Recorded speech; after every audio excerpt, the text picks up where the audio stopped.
nessa primeira parte sobre modelo de dinheiro, mindset, os arquivos que são colocados, como é que foi isso na tua família? Teu pai e tua mãe?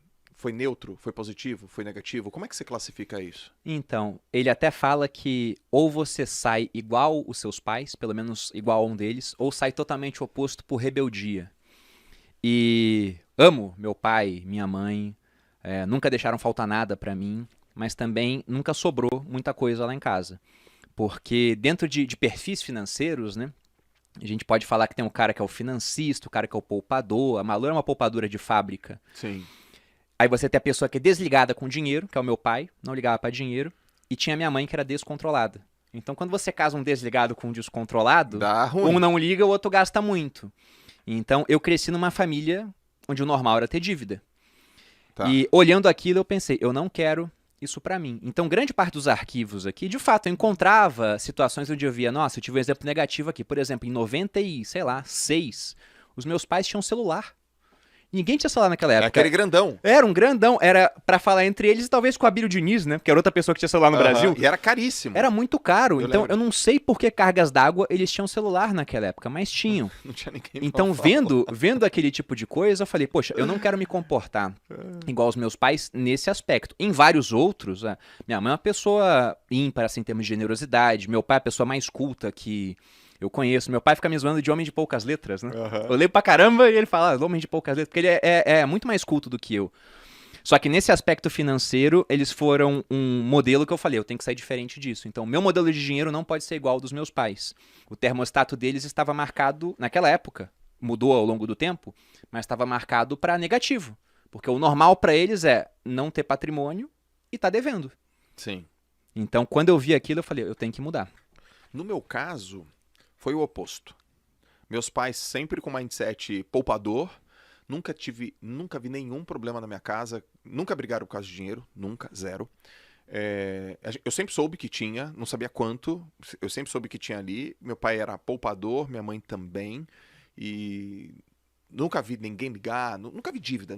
Nem eu, nem os meus irmãos. E eu era o. Como é que era? Você chama seu pai?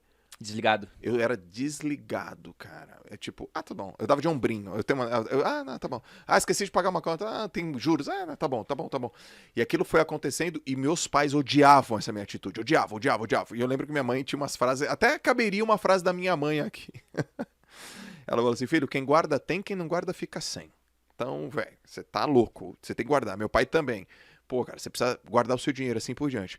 No meu caso, foi o que mais me incomodou no mindset, que não foi o mindset dos meus pais, que era o meu mindset, é que eu era aquele cara que o dinheiro entrava. Eu nunca fui um cara que ganhei pouco, mas eu não via. Ele escoava. Você nem sabia pra onde. Cara, eu não sabia.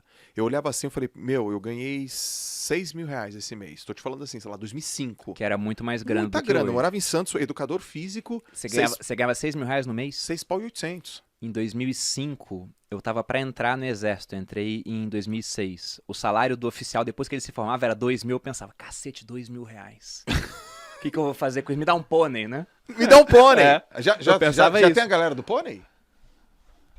Ainda não tem a galera do Ah, não acredito. Mas já estamos com 2.400 pessoas. Que Ah, legal, pô. isso, cara? Eu acho que a gente tem que bater um Bacana. recorde aqui. Qual que é o recorde? 3 mil, né? 3.000 e um pouquinho, assim. Eu acho que a gente tem que bater o recorde, galera. Se for pra mais 500 pessoas, a gente bate o recorde histórico do JJ Podcast Pô, aqui bacana. com... Mais o do que Brunão. bateu com o Thiago? Não Acho que eu que- seja competitivo, longe disso. Não, nem eu também. Hã? Nem que eu tô em terceiro, eu tô tranquilo, mas por dentro eu tô chutando a mesa por baixo aqui, ó, do Bruno. E então, cara, eu via grana. Era muito dinheiro. E eu lembro que eu comentava com os amigos meus, pô, você tá ganhando quanto? Pô, eu ganho 6 pau, os caras, 6 pau, e cadê? Eu falei, não sei. E eu guardava, sei lá, gastava 7, e era uma zona, uma bagunça. Até o momento que isso acumulou, velho, de uma forma que eu fui, sei lá, 2008, eu falei, cara, eu entrei aqui numa enrascada, meu. Você chegou a ter dívida. Muito, 150 Nossa, mil, que isso, cara? 150 pau de dívida. E eu falei, cara, entrei numa enrascada. Eu preciso sair dessa enrascada. O que me tirou da enrascada foi o empreendedorismo, foi venda. Foi aprender a pegar uma coisa, ganhar dinheiro com livro, com palestra, aí eu fui levantando. E aí quando eu vi, eu falei, cara, se eu sou esse cara que consigo fazer essa grana, eu vou ter que aprender a segurar essa grana. Então, o meu mindset foi o mindset da riqueza, só que eu tava com dívida. Eu não tinha um mindset do poupador. Só que enquanto eu estava levantando para pagar minha dívida, eu comecei a gostar de pegar a grana e guardar a grana. Pegar a grana e guardar a grana. Hoje eu tenho o mindset do poupador, o mindset de fazer dinheiro e assim por diante. No meu caso, eu tive boas lições lá em casa, mas eu era meio da pá virada mesmo. Só que tem uma parada, Bruno. Eu errei e deu tempo. Você era novo, né? Eu era novo, cara. Então, olha só minhas condições. Eu era um garoto de 26 anos, 27. 26 anos, 27 não é tão novo assim, mas é um menino. Vamos dizer assim, eu me considerava um menino mentalmente falando. Mas eu morava com os meus pais, não tinha esposa, não era casado, não tinha filho.